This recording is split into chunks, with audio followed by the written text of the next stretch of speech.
পরিকল্পিতভাবে যে হত্যা করা হয়েছে এবং তারপরে আমরা দেখেছি যে বেশ কিছু ভিডিও ফুটেজ ইতিমধ্যে গণমাধ্যমে আপনারা প্রকাশ করেছেন। আমি আশা করব, আমি ওদিন ঢাকা মেডিকেল কলেজ থেকে বলেছিলাম যে পরবর্তী 48 ঘন্টার মধ্যে ঘাতকদেরকে, খুনিদেরকে গ্রেপ্তার করা দরকার, বিচারের আওতায় আনা দরকার। এবং আমি বলেছি এই ঘটনার দায়িত্ব অবশ্যই সরকারের, বিশেষ করে স্বরাষ্ট্র মন্ত্রণালয়ের।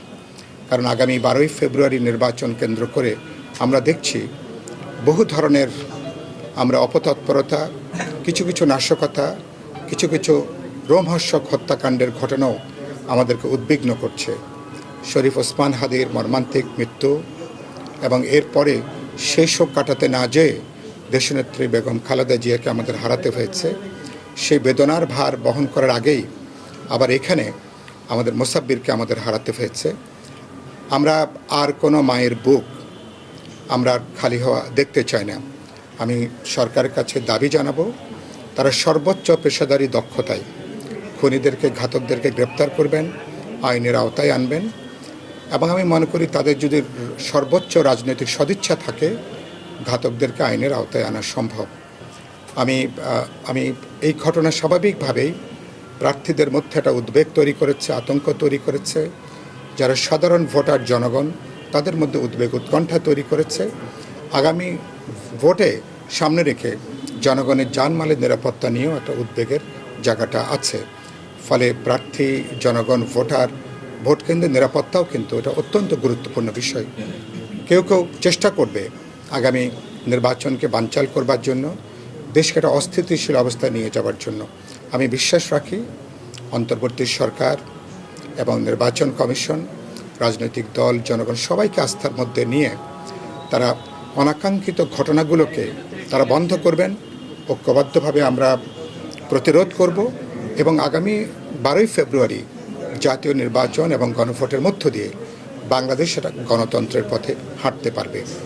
এবং এই ধরনের ঘটনাকে রোধ করতে গেলে দেশে একটা শক্তিশালী রাজনৈতিক সরকার ছাড়া, যার পপুলার ম্যান্ডেট আছে, সমর্থন আছে, রাষ্ট্র প্রশাসনে যার একটা রাজনৈতিক কর্তৃত্ব আছে, এ ধরনের সরকার ছাড়া আসলে এরকম অনাকাঙ্ক্ষিত ঘটনা হয়তোবা ঘটতেই থাকবে। সুতরাং আমি চাইব সাংবাদিক বন্ধুরা, আপনারা তো খুবই গুরুত্বপূর্ণ ভূমিকা পালন করছেন।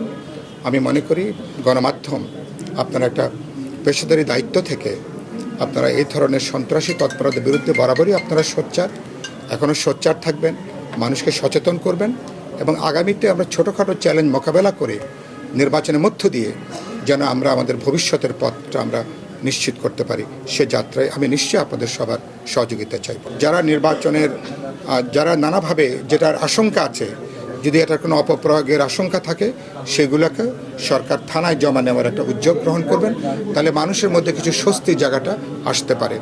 আমি বিশ্বাস করি সবচেয়ে গুরুত্বপূর্ণ হলো জনগণের ঐক্য। যদি আমরা ঐক্যবদ্ধ থাকি, রাজনৈতিক দলগুলো যদি মেলবন্ধন থাকে, বিচ্ছিন্ন বিক্ষিপ্ত কোনো সন্ত্রাসী ঘটনা আমাদের জাতীয় নির্বাচন, গণভোটকে তারা কিন্তু কোনো ঝুঁকির মধ্যে আনতে পারবে না।